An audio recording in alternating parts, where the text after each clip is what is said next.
Greetings to you this day. This is Michelle Strickland, and I'm coming to you today with my daily theology lesson. It's my lesson that I do. I record it and release it because maybe somebody out there can get something out of it.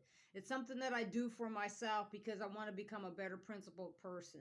I just so happen to love God. Come to God.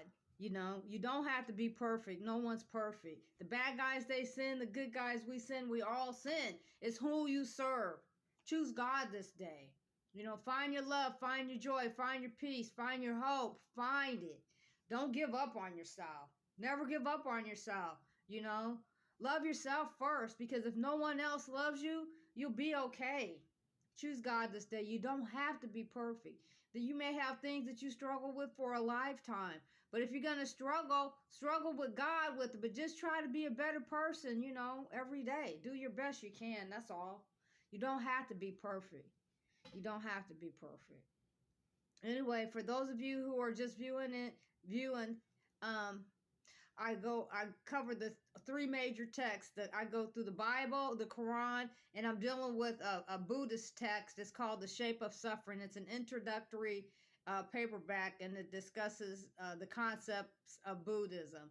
And so I rotate those texts at least twice a week. So my rotation, I'm back on the Bible. So another thing is that I read these texts word for word, regardless whatever they say. I'm not going to censor any words. I'm not going to. So the rotation today is in the Bible, Matthew chapter 14, verses 1. And it goes through 36. But we'll see. If I have to stop, I'll pick it up. I'll stop and pick it up when the rotation begins next week. At the time Herod the Tetrarch heard of fame of Jesus, and said unto his servants, This is John the Baptist. He is risen from the dead, and therefore mighty works do show forth themselves in him. For Herod had laid hold on John, and bound him, and put him in prison for Herodias' sake, his brother Philip's wife. For John said unto him, It is not lawful for thee to have her.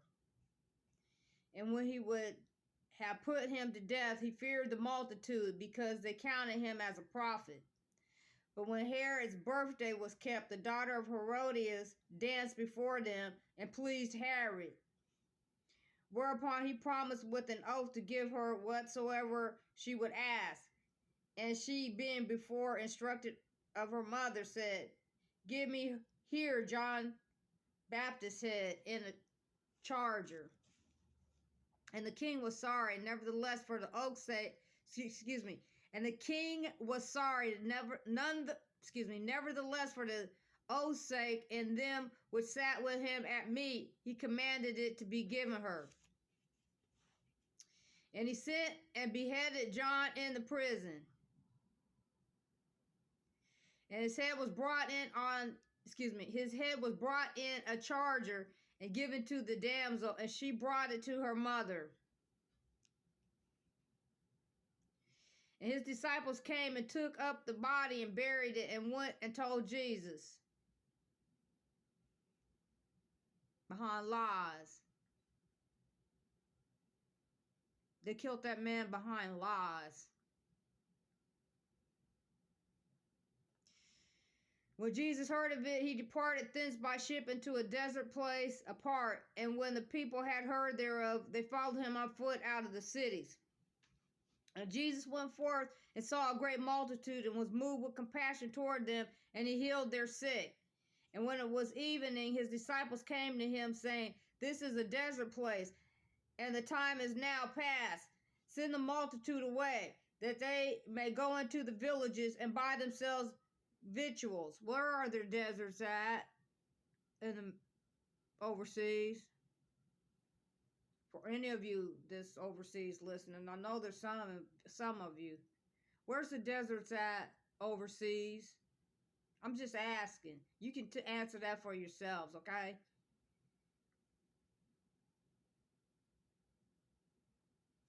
But Jesus said unto them, They need not depart. Give ye them to eat.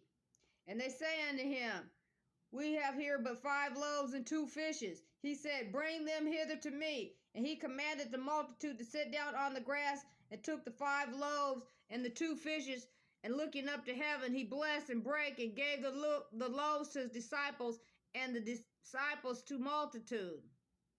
Excuse me. Let me start that again. He blessed and brake and gave the loaves to his disciples, and the disciples to the multitude. And they did all eat and were filled, and they took up the fragments that remained, 12 baskets full. And they that had eaten were about 5,000 men, besides women and children. And straightway Jesus constrained his disciples to get into a ship, and to go before him unto the other side, while he sent the multitudes away. So Christ told his disciples to get on the ship, okay, and go. And he stayed back. And he sent everybody away, okay? And when he had sent the multitudes away, he went up into a mountain apart to pray. And when the evening was come, he was there alone. But the ship was now in the midst of the sea, tossed with the waves, for the wind was contrary. It was, was uncomfortable. It was probably wavy. The sea now, let me read that again. But the ship was now in the midst of the sea. Where is there a sea? Where are there seas? At where there's deserts?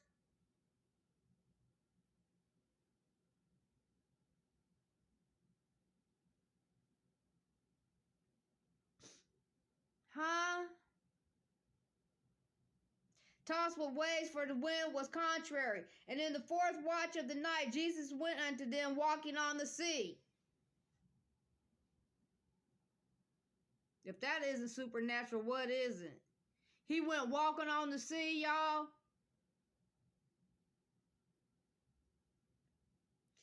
And when the disciples saw him walking on the sea, they were troubled, saying, "It is a spirit," and they cried out for fear. He's concerned too. Wouldn't you? For those of you who have seen supernatural things, been through supernatural things,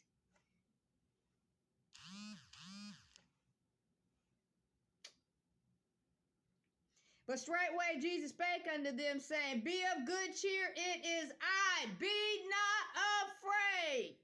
And Peter answered him and said, "Lord, if it be thou, bid me come into thee on the water." And he said, "Come." And when Peter was come down off the ship, he walked on the water to go to Jesus. But when he saw the wind boisterous, he was afraid, and beginning to sink, he cried, saying, "Lord, save me." Immediately Jesus stretched forth his hand and caught him, and said unto him, "O thou of little faith, wherefore didst thou doubt?" And when they were come into the ship, the wind ceased. But see, that's symbolic, because if they thought he was a ghost and then he went out there on the water, and he tested Jesus, went on the water, and he asked Jesus to save him. Jesus grabbed him. He was a full body. His body was full. It was a solid. He grabbed, it wasn't no ghost. He wouldn't be able to grab anything, huh? Let me go on. And when they came into the ship, the wind ceased. Then they that were in the ship came and worshipped him, saying, "Of a truth, thou art the Son of God." And when they were gone over, they came into the land of Gennesaret. And when the men of that place had knowledge of him, they sent out into all that country round about, and brought unto him all that were diseased, and besought him that they might only touch the hem of his garment. And as many as touched were made perfectly whole. I'm going to leave it right there. Remember to smile this day anyway. Reach out to one person at a time. One person at a time. One person at a time, okay?